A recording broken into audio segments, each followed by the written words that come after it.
Hey Ghee fam, welcome back to Spill the Ghee, where we serve the hottest tea. Let's talk about Alia Bhatt and एक ऐसा pattern जो बॉलीवुड में काफ़ी लोग quietly notice कर रहे हैं। बॉलीवुड में दोस्ती सिर्फ दोस्ती नहीं होती, कभी कभी वो एक परफेक्टली प्लान्ड स्ट्रैटेजी होती है।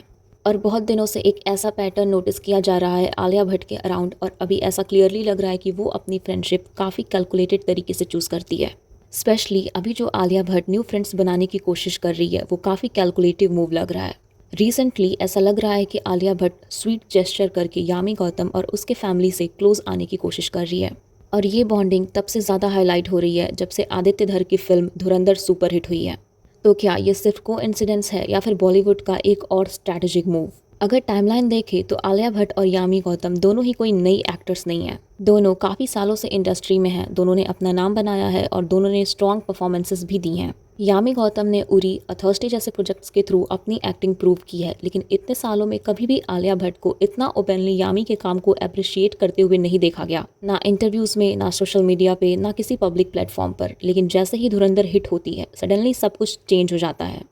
आलिया भट्ट यामी गौतम को ओपनली अप्रिशिएट करती है, यामी को क्वीन बोलती है, उसके फिल्म हक को प्रेस करती है और अपने ब्रांड की तरफ से गिफ्ट्स भी भेजती है। अब अप्रिसिएशन देना गलत नहीं है, लेकिन जब अप्रिसिएशन का टाइमिंग इतना परफेक्ट हो तब लोग नेचुरली क्वेश्चन करते हैं कि क्या ये सिर्फ अप्रिसिएशन है या कुछ और भी। अब यहाँ सवाल ये उठता है, क्या आलिया को सडनली यामी का टैलेंट याद आ गया या फिर ये अप्रिसिएशन का टाइमिंग किसी और चीज़ से कनेक्टेड है? और यहीं पर एंट्री होती है आदित्य धर फैक्टर की, क्योंकि अगर आप थोड़ा और डीप में जाओगे तो समझ आता है कि इस स्टोरी का मेन कनेक्शन सिर्फ यामी गौतम नहीं बल्कि यामी के हस्बैंड आदित्य धर से है। आदित्य धर अब बॉलीवुड के उन डायरेक्टर्स में से हैं जिनके साथ काम करना ऑलमोस्ट हर एक्टर चाहता है। उरी के बाद उन्होंने ऑलरेडी प्रूव कर दिया था कि वो ब्लॉकबस्टर डिलीवर कर सकते हैं, और अब धुरंधर की सक्सेस ने उनकी पोजीशन को और भी स्ट्रॉन्ग कर दिया है। तो सिंपल सी बात है, जिसके पास पावर होती है उसके अराउंड लोग क्लोज होने की कोशिश करते हैं, उनके सर्कल में रहने की कोशिश करते हैं, इंटरेक्शन की कोशिश करते हैं। और इसलिए ऐसा लग रहा कि आलिया का सडनली यामी के टुवर्ड्स स्वीट होना स्ट्रैटेजिक मूव है, क्योंकि यामी गौतम सिर्फ एक सक्सेसफुल एक्ट्रेस नहीं है बल्कि आदित्य धर की वाइफ भी हैं। तो अगर कोई एक्टर या एक्ट्रेस आदित्य धर के क्लोज सर्कल में आना चाहे तो यामी गौतम के साथ बॉन्ड बनाना एक डायरेक्ट एंट्री पॉइंट हो सकता है। इसी वजह से लोग स्पेकुलेट कर रहे हैं कि आलिया भट्ट की यामी गौतम के साथ सडन क्लोजनेस शायद सिर्फ कोइंसिडेंस नहीं है बल्कि एक कैलकुलेटेड मूव है।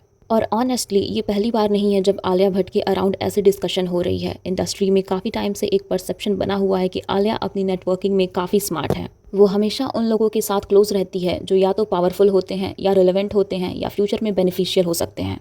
और अगर आप आलिया का करियर ग्राफ भी देखो तो ये बात थोड़ी सेंस भी बनाती है। Big banners, top directors, strong scripts, Alia Bhatt almost हर जगह प्रेजेंट होती है। और बॉलीवुड में इतना परफेक्ट करियर ग्राफ होने के लिए टैलेंट के साथ साथ नेटवर्किंग इंपॉर्टेंट होती है। आलिया का एक पैटर्न डेफिनेटली है, और वो है राइट टाइम पर राइट लोगों के साथ बॉन्ड बनाना। और अब इसी पैटर्न को लोग यामी गौतम के केस में भी कनेक्ट कर रहे हैं। और ऐसा भी हो सकता है कि आलिया भट्ट फ्यूचर में रणबीर कपूर के लिए स्ट्रॉन्ग प्रोजेक्ट सिक्योर करना चाहती हो, और अगर आदित्य धर जैसे डायरेक्टर के साथ रणबीर कपूर को एक पावरफुल फिल्म मिल जाए तो ऑब्वियसली वो करियर के लिए एक ह्यूज अपॉर्चुनिटी हो सकती है।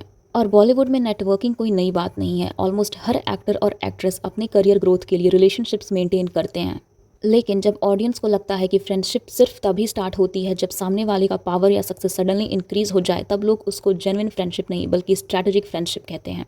और इसलिए आलिया भट्ट जो अभी यामी के साथ सडन बॉन्ड बनाना चाहती है दोस्ती का, उसको लोग स्ट्रैटेजी कह रहे हैं। सो या that was it for this video. और अगर आपको ये वीडियो अच्छी लगी तो hit like, share and subscribe and comment what you think, and I will see you in the next bill.